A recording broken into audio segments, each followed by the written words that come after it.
manufactured in Lincoln, Nebraska. Since our first test of the Kawasaki Brute Force 750 in 2010, we've remained impressed with its performance, particularly its powerful V-twin engine. Originally released in 2005, the Brute Force 750 still ranks as the quickest Japanese-made 4x4 sport utility ATV. In 2008, Kawasaki added fuel injection, along with updates to the seat, suspension, and styling. Power steering arrived in 2012, along with new engine tuning for more low-end torque, a reinforced frame, updated shock mounts, and a new sway bar. Our 2012 high-altitude test proved the 749cc V-twin's performance to be thrilling. The Brute Force felt light and agile, something lacking on other V-twins back then and now. However, we noted front-end dive and lack of suspension travel compared to competitors. 12 years later, Kawasaki gave the Brute Force a 2024 refresh. But was it enough to reclaim a larger piece of the big bore ATV market? We got our hands on a new Brute Force 750 to find out. ATV On Demand's test of the 2026 Kawasaki Brute Force 750 was made possible by offering outstanding value in its category. Maxima ATV Full Syn is a full synthetic ester-based 4-stroke engine oil, specifically formulated for all sport and utility ATV engines. Advanced proprietary additives reduce temperatures and increase power output while keeping your engine running clean. Maxima Full Syn meets or exceeds all OEM requirements. Available at your local power sports dealer or at maximausa.com. Make staying in contact simple with the wireless PackTalk Edge ORV communication system from Cardo. Dynamic mesh communication provides up to a 1-mile range between units and up to 5 miles in larger groups. Water, dust, and mud proof. It offers easy in-helmet installation with sound by JBL. Offering hands-free voice-activated operation with up to 13 hours of talk time on a single charge. PackTalk is ideal for both in-car and car-to-car communication, allowing you to connect up to 15 units at one time. Ideal for side-by-sides, ATVs, dirt bikes, or any other type of off-road use. You guys ready? We're ready. Roll it. Learn more or order yours now at cardosystems.com. 2024 Kawasaki Brute Force 750 updates. The 2024 Brute Force 750 received aggressive new styling, full LED lighting, and a new handlebar-mounted light pod. A 4.3-inch full-color TFT display was added for better visibility. New plastic rack covers provide a more refined appearance and flatter cargo surface, while preserving the steel racks underneath for their strength and better anchor point options. The covers include 5-gallon bucket rings and Kawasaki KQR accessory mounting points. Mechanical changes were limited to swapping out to more aggressive CST tires, retaining the original sizing. Were Kawasaki's visually stunning and mechanically modest round of updates for 2024 enough to keep it competitive in 2026?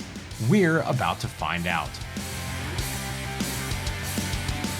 2026 trim packages. The base model Brute Force 750 forgoes power steering and plastic rack covers for an MSRP of $10,099. The Brute Force 750 EPS adds electric power steering and composite rack covers for an MSRP of $11,499. The new EPS Special Edition, formerly the EPS Limited Edition, continues to offer custom painted plastics, matching handguards, and silver-faced wheels. New are its front brush guard and worn VRX25 winch. Its MSRP of $13,299 is a bit on the steep side compared to similarly equipped 850 options from the competition. Hunters looking for camo must opt for the Special Edition, though the camo trim adds no extra cost. For base and EPS pricing, the Brute Force remains a bit more affordable than 850 class models from Can-Am and Polaris. The test. We tested the Brute Force 750 on the cross-country course and hillside track of East Fork MX located near New Vienna, Ohio, with cross-country racer Isaac Hart at the controls, outfitted in gear from Fly Racing.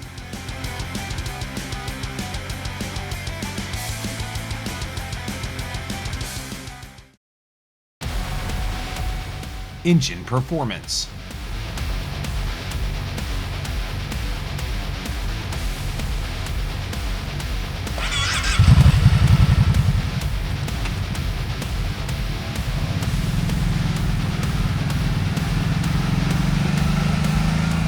Brute Force is powered by a water-cooled single overhead cam 4-valve per cylinder V-twin engine with a 9.3 to 1 compression ratio. Fuel is delivered via dual 35mm throttle bodies from a 5-gallon tank. It produces 49.6 horsepower and 42.7 foot-pounds of torque. Numbers closer to the big bore singles like the Grizzly and King Quad 750 than the 850 twins from Polaris and Can-Am. But with a curb weight of 732.1 pounds, the Brute Force is significantly lighter than the 850s, narrowing its power-to-weight gap.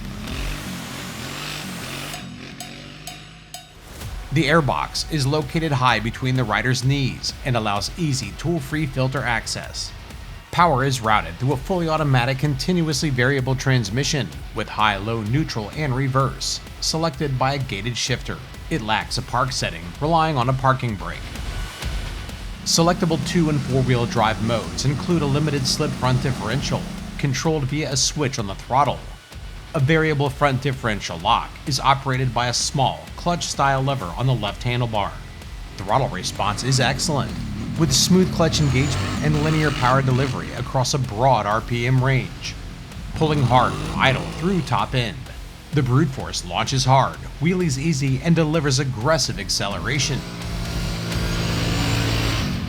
The transmission's low range is ideal for work or technical riding, offering additional engine braking.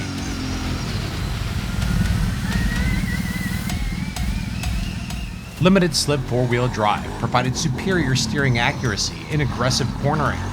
The front differential lock works, but is ergonomically awkward for extended use. We'd prefer a switch like Yamaha or Suzuki offer, despite the dated diff lock lever. This remains the most thrilling and responsive 4x4 ATV engine from a Japanese brand.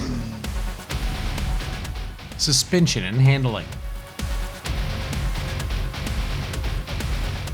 The Brute Force 750 uses a tubular steel chassis with dual A-arm suspension front and rear.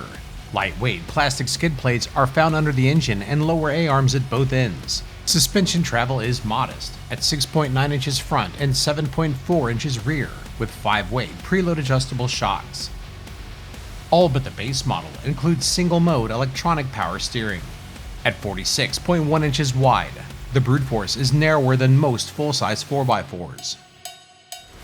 New 25/8/12 front and 25/10/12 rear CST tires are mounted on cast aluminum wheels, contributing to its relatively low 9 to 9.6 inches of ground clearance.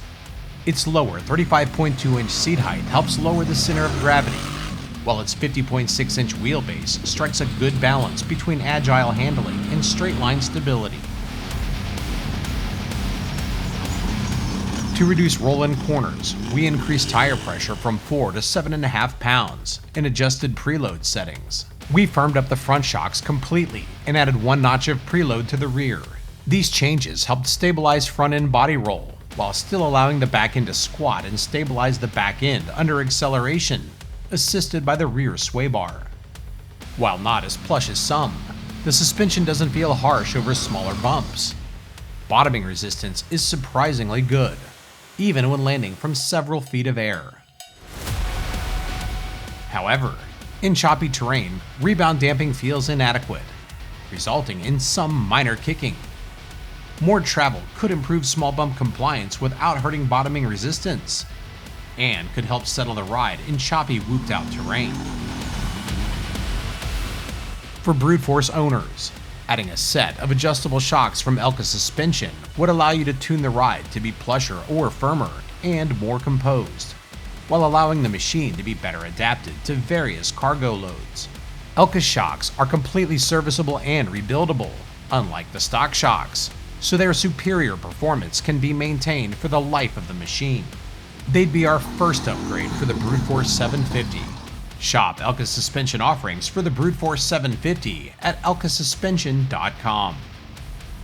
Look for us to add a set of compression and rebound adjustable Elka Stage 4 shocks to our Brute Force 750 in a coming video. Despite tuning, the Brute Force still exhibits notable body roll, especially in corners and off-camber sections, limiting how aggressively you can push it. The CST tires grip well on hardpack and light mud. Ground clearance was adequate for our trail test, but will limit performance in deeper ruts, mud, or snow.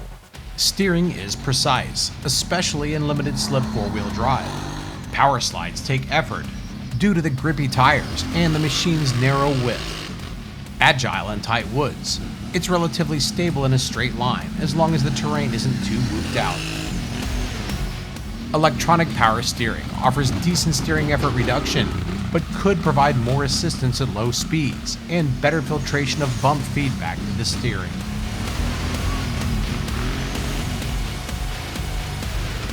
Braking performance.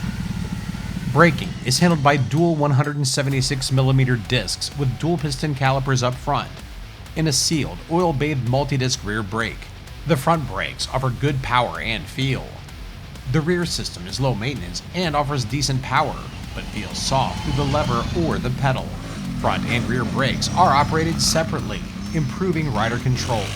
We'd prefer a standard hydraulic disc rear brake for a firmer feel, though we appreciate the well-placed foot pedal height.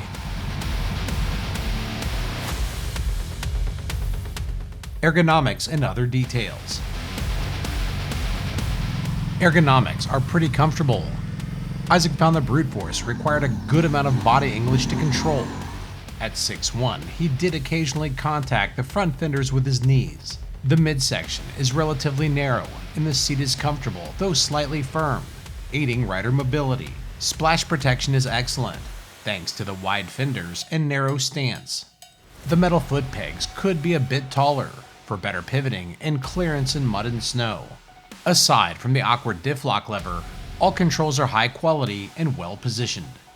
The new all-LED lighting system offers consistent brightness, color temperature, and great visibility, with the pod and main beams providing excellent trail coverage. The handlebar-mounted TFT display is clear and easy to read in all light conditions. Utility capability. Steel racks with composite covers on the EPS and Special Edition models offer 88 pounds of front and 176 pounds of rear capacity, less than many competitors. While the racks seem very sturdy, the Brute Force's narrow stance and body roll can affect stability when heavily loaded. A rear-mounted ball mount is rated to tow 1,250 pounds, but lacks a standard hitch receiver. Additional storage includes rubber mesh pockets on the front fenders and a front rack compartment. There is a standard 12-volt outlet for powering items. Conclusion. The Kawasaki Brute Force 750 is a machine of contrasts. Its V-twin engine is thrilling and responsive, but its dated chassis, narrow width, and limited suspension travel restrict its high-speed potential.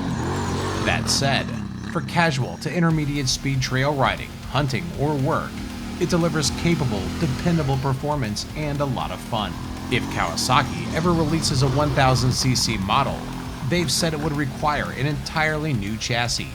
We say, keep the Brute Force 750 engine and give it the modern chassis and suspension it deserves. As it stands, the 2026 Kawasaki Brute Force 750 remains a reliable, versatile sport utility ATV that's more fun than the spec sheet suggests, especially if durability and simplicity are your priorities. For more information on the 2026 Kawasaki Brute Force 750 and their full line of ATV side-by-sides and motorcycles, visit Kawasaki.com.